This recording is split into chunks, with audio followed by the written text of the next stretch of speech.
अस्सलाम वालेकुम दोस्तों। यूटीआई आपने लफ्ज़ अक्सर सुना होगा। यूटीआई पेशाब की इन्फेक्शन को कहते हैं। अगर मसाने में इन्फेक्शन हो गई है या गुर्दे की नाली की इन्फेक्शन है तो वो यूटीआई कहलाता है।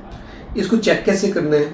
यूरिन कंप्लीट टेस्ट, यूरिन का टेस्ट करवाते हैं। उसके अंदर पस सेल्स ज़्यादा आ रहे होते हैं और आरबीसीज यानी कि रेड ब्लड सेल ब्लड थोड़ा सा आ रहा होता है।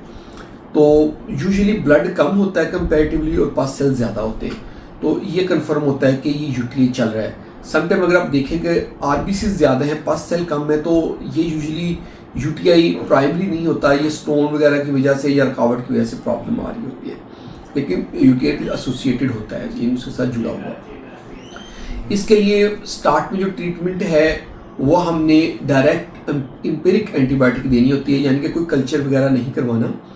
हम पेशेंट को फास्फोमाइसिन दे सकते हैं, लीवोफ्लॉक्सासिन दे सकते हैं, डॉक्सीसाइक्लिन दे सकते हैं, सेप्ट्रान दे सकते हैं, ऑगमेंटन दे सकते हैं, सेफिक्साइम दे सकते हैं।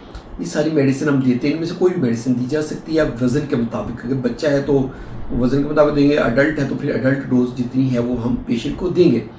5 से 7 दिन के लिए मेडिसिन देनी होती है।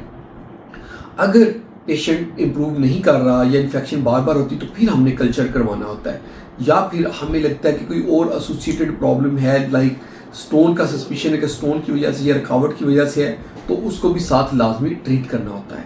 ये थी आज की हमारी वीडियो यूटीआई पे। होप आप लोगों को वीडियो अच्छी लगी हो, हमारे साथ जुड़े रहें। अल्लाह हाफिज़।